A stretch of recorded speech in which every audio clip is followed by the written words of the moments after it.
two living things live closely together. So example, a dog and a person.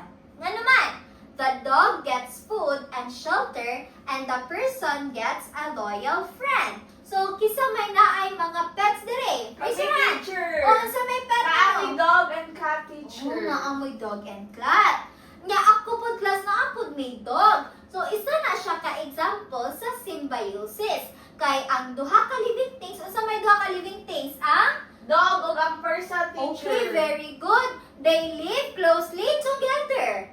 So, suod sila together. Okay, ang dog makakuha og food og shelter. Ang tao po, na po siya loyal na friend. So, mana siya ang symbiosis class. Nasabtan? Yes, teacher. Okay, very good. Now, the second one is mutualism. So, mutualism is when both living things help each other. So, example, a bee and a flower. So, parihara sa gihatag ni teacher ganina. Ngano makatabang man sila each other teacher. Tungod kay, ang bee class, makakuha na siya og food sa flower. O niya ang flower, matabangan na siya para mo-grow. Okay, nasaabtan? Yes, So, teacher. ang pasabot anong mutualism, ang duha ka living things kay nagka-tinabangay. Kung makakuha siya sa usa, ang usa makakuha pud sa iyaha. Buot pasabot, beneficial siya. Maka-benefit siya na asya makuha, tapos siya kuhaon. Okay? Okay, next is commensalism.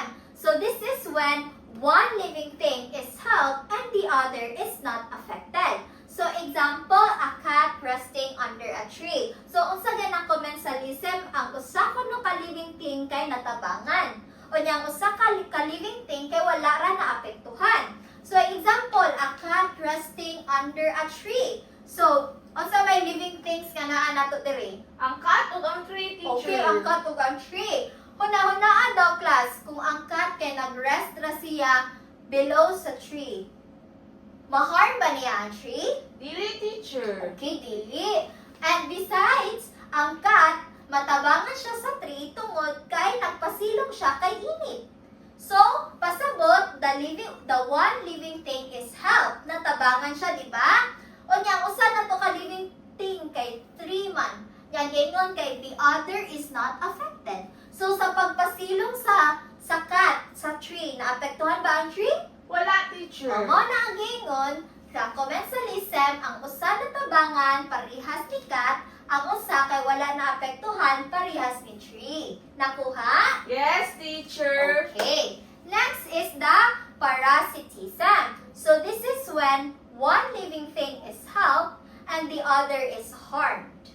Okay? So ang pasabot, ang usa kuno ka living thing kay natabangan and ang usa ka living thing kay na-harm, which is delikado or naapektuhan, di ba? Example, the lice on a child's head. O sa mga lice class, kuto. Kisa may naay kuto. Siya, teacher, ay. Wait, that's bad. Do not point fingers, okay? Sorry, teacher. Okay, it's okay. So, ang lice on a child's head mo na siya ang kuto mo na ang katul kayo sa kuto class. Onya, asa gana tong living thing ari? Ang child, teacher. O ang? Lice, teacher. Okay, ang child o ang lice. Unya, ang giingon class kay ang one living thing kay natabangan man. So, asa man ninyo nakahuna-huna nga natabangan diri, ang lice or ang child? Ang lice, teacher. Oh, very good. Ang lice may natabangan tungod kay makasupsup siya og dugo sa atuang ulo, no? Og sa bata nga ulo. Muna siya natabangan siya. Pero ang usa na to ka living thing kay ang child. Yang giingon diri sa parasitism, the other is harm. So, ugot-kuton atong ulo na harm ba ta? Yes, teacher. Okay, very good. So, basin maglibog mo, ang commensalism class, ang usa na tabangan, pero ang usa wala ra naapektuhan. Sa parasitism, ang usa na tabangan, pero ang usa naapektuhan. Okay, nakuha? Yes, teacher. Very good.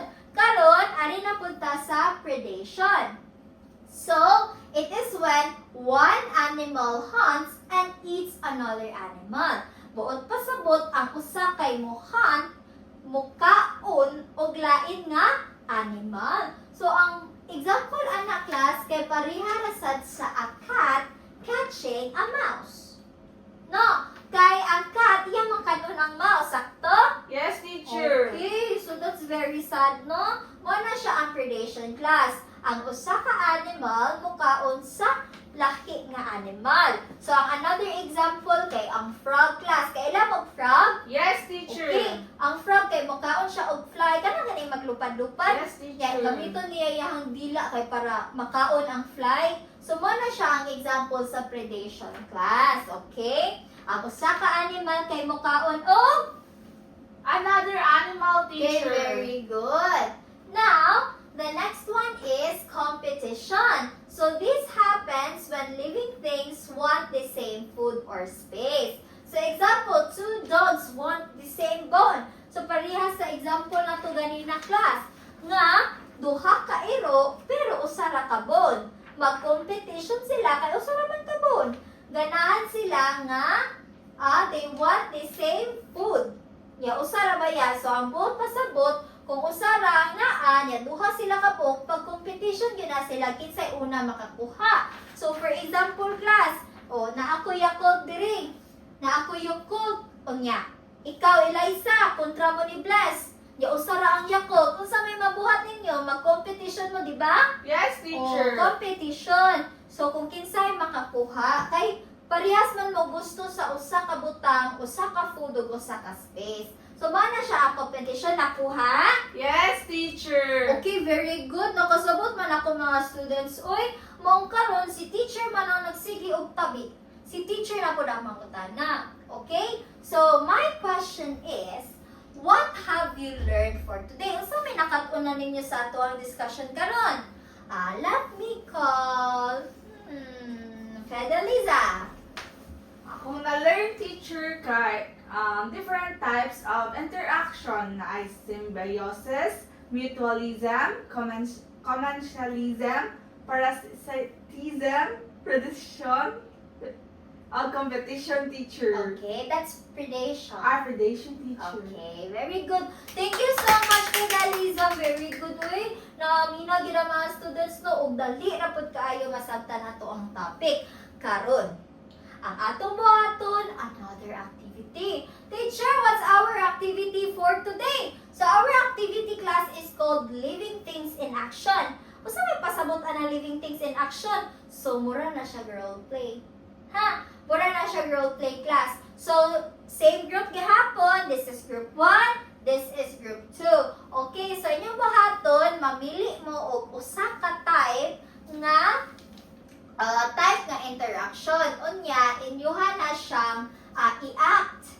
No? Inyuhan na siyang i-act. And then, mauta na dayon ko after. Okay? Okay, teacher. Ako ha? Okay, group 1, ready na? Yes, teacher. Okay, come here in front.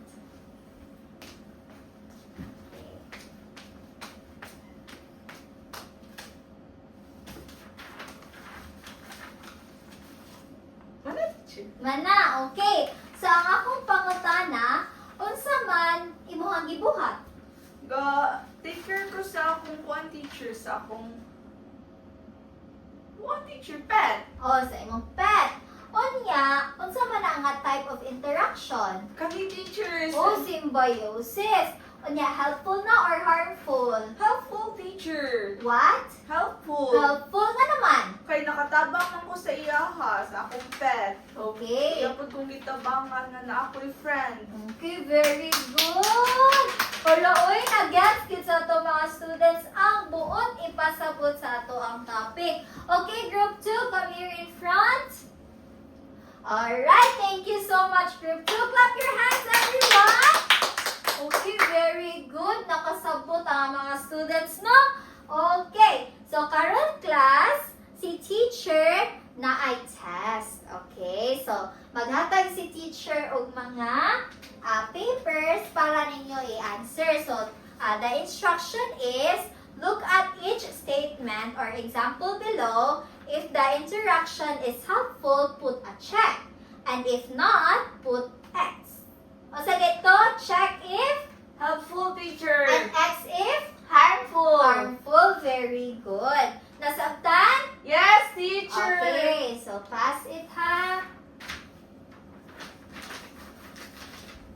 Okay, are you done? That teacher! Okay, pass it in front. Okay, thank you so much.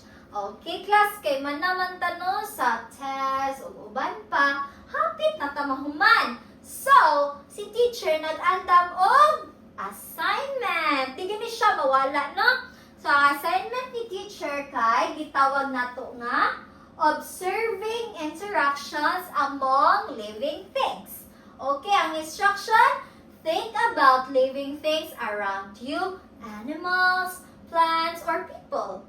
And then, you have to write 5 examples of interactions. Okay? You can observe in your assignment notebook. So, ibutang ninyo sa assignment notebook. And then, for each example, kailangan na ani. What are the living things involved? Unsa man ang mga living things sa imong example? Kaduha, unsa ilang gibuhat? What are they doing? Katulo, helpful ba? Harmful ba? Or neutral? Ang neutral class kay sakto lang. And then ang ikaapat, which type of interaction is it? Mutualism ba? Commensalism? Parasitism? Predation? Competition? Or symbiosis?